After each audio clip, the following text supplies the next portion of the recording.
Tak, vítajte v dnešnom videu, v ktorom sa trošku pozrieme na to, ako sa zmenili business prices na Amazone. Pre tých, ktorí možno ešte Amazon nepoznajú, tak Amazon volá business prices v podstate B2B ceny, alebo teda respektíve je to cena toho vášho produktu, ktorý predávate na Amazone a je to cena, za ktorú si ho môže kúpiť zákazník alebo zákazník Amazonu, ktorý má B2B konto alebo teda business konto na Amazone. To znamená, že to nakúpuje na firmu a vy mu v podstate musíte aj trošku inak vystaviť faktúru alebo teda v tomto prípade Amazon, ale o tom sa budeme baviť niekedy inokedy, ako Amazon vystavuje faktúry. V podstate je to B2B cena. Hej. Momentálne prebiehajú zmeny na Amazone, čiže trošku sa to mení ten systém, ako to je zobrazené v inventory a celkovo ako s tým pracovať. Hej. Že trošku je tam navyše jedna vec, o tom si povieme za chvíľočku. Poďme sa teda pozrieť, čo sa reálne zmenilo na týchto business prices v Amazone. Čiže v prvom rade sa to zmenilo sa to, že ako to vyzerá, hej, tie business prices trošku inak sa to zobrazujú v inventory, pre tých, ktorí máte už účet na Amazone, tak sa to trošku inak bude zobrazovať, ale myslím si, že pôjde akože dobrým smerom, čo sa týka toho, ako to vyzerá na tom Amazone a v inventory.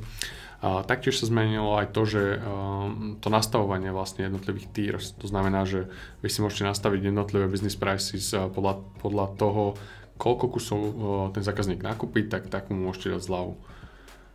Taktiež sa zmenilo aj to, že viete si to lepšie akože customizovať a takisto si viete pozrieť reporty, ako keby reporty z týchto business prices, poďme sa na to pozrieť. Čiže keď som klasicky akože v inventory, tak tu pri tých produktoch vidíte, že tu je cena a máte tam aj business cenu, hej. Pokiaľ tam nebudete mať business cenu, tak táto zelená fajka vlastne tu nebude a nebude to ako keby vidno, hej. Dám to trošku väčšie.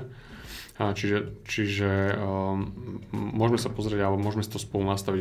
Ja som tu dal preč tie business prices, aby sme si to spolu nejak tak prešli, nastavili. Keď kliknem na tú cenu, na tú business price, vidíme, že na tomto produkte máme takúto cenu a tá business price je tu nastavená, samozrejme nemusela tu byť a v tom prípade vám tam vyhodí, že teda nemáte ju tam, že pridajte ju tam. A veľmi dôležité, čo by som mal povedať k tomuto je, že určite si tam tie business prices nastavte. Nerobil by som to tak, že ja teda nepredávam klientom, alebo teda zákazníkom, ktorí majú biznis, alebo teda nemám vhodný produkt na to. Napríklad tento jigger nie je možno vhodný akože hej, pre nejakého podnikateľa alebo pre niekoho, kto to kúpuje na firmu. Ale poviem vám, že vždycky je to nejaké percento, 5, 10, niekedy je to až 20%, ale kedy 20%, ale niekedy je to až takéto vyššie percento z predajov, vám ide práve cez tú B2B. No a vy pokiaľ tam tú B2B cenu nemáte, tú business price nemáte, tak jednoducho sa nezobrazíte, lebo ten business účet, alebo teda tá business price pre tých zákazníkov, ktorí nakupujú na firmu, tak to je ako keby osobitný Amazon, že nie je to úplne, že v rámci toho Amazonu, ako sme zvyknutí, ale je to ako keby úplne iný účet majú, hej. A to znamená, že keď to tam nemáte, tak sa nezobrazíte. Čiže určite odporúčam. No a v podstate sem si zadáte tú cenu, čiže ja tu dám napríklad, ja neviem, 14, dám, že 13,77, aj keď toto číslo nie je úplne šťastné v Amerike. No a tu vidíte, že vlastne hneď vám tu hodí ako keby feature offer eligible. Čo to znamená? Znamená to, že keby ste tam mali viacerých predajcov, tak musíte tú cenu určitým spôsobom ako keby podliesť, hej? Že musíte sa dostať pod tú cenu, aby ste vyhrávali buy box.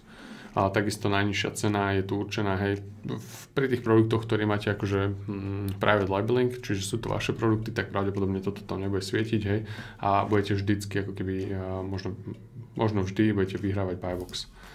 Si to trošku posuniem mimo a v podstate tu ešte jedna vec teraz navyše a to je Business Savings Blue Badge.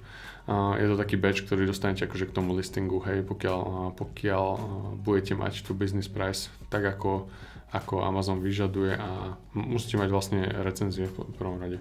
Keď sa pozriem na nejaký iný produkt, že keď si pozriem jeden z týchto produktov, ktorý nemal tento badge, napríklad tento jigger, tak tento nemá ako keby recenzie, tak vidíte, že nemôže mať ten badge, to si za chvíľku ukážeme. No ale každopádne môžeme si nastaviť ten discount, kliknem naspäť do tohto jiggeru, ktorý sme tu nastavovali. tak môžem si tu nastaviť discount, ten quantity discount. To znamená, že môžem povedať, že sa si dám threshold a keď si niekto objedná 2 GB, dostane 5% zľavu. Keď si niekto objedná 3 GB, tak dostane 7% zľavu, hej? A tak ďalej, a tak ďalej. Ja to väčšinou takto nejako urobím a that's it. A nerozmýšľam nejak nad tým. Málo kedy sa stane, že niekto si objednáva 5 GB alebo 3 GB a tieto ceny, to je dôležité povedať, že tieto ceny platia iba pre tých biznis zákazníkov, hej. Čiže je to iba tá časť predajov, to nízke percento, hej, nejakých 10% a prípadne ešte menej. Dáme save changes a máte to tam. Hej, čiže tá cena sa uloží a poďme si ešte teda ukázať, že ako to vyzerá reálne na tom listingu. Dobre, čiže neukážem vám to akože priamo niekde na listingu, na tom našom listingu, lebo nemám účet, ktorý je na firmu, ako keby v Amerike. A keďže tento produkt je v Amerike, no ale vidíte, že takto to vyzerá, hej. Dobre, toto je možno prehnané, že 45% savings, alebo vy tam budete mať vlastne, ja neviem, 5%, 7%, 10% a tak ďalej, hej. Čiže takto to vyzerá a vlastne každý jeden batch, ktorý tu máte na tom listingu, tak je dôležitý a ja som pozeral nejaké také prieskumy a proste zvýši vám to možno konverziu na tých B2B objednávkach o nejakých možno 15, 20, 25%. To znamená, že o niečo to zvýši tú konverziu, hej, samozrejme, keď tam máte ten blue batch.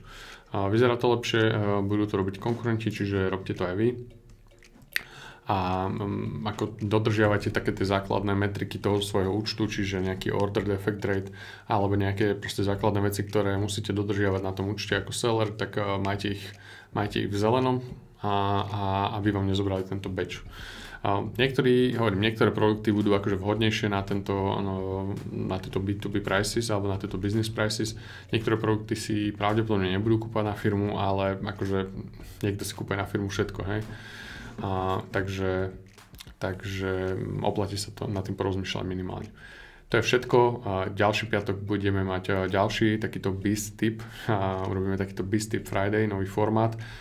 Trošku aj v nových priestoroch, ak ste si mohli všimnúť. No a dúfam, že sa vám takéto video bude páčiť. Ak áno, tak určite dajte odber a like. Čus.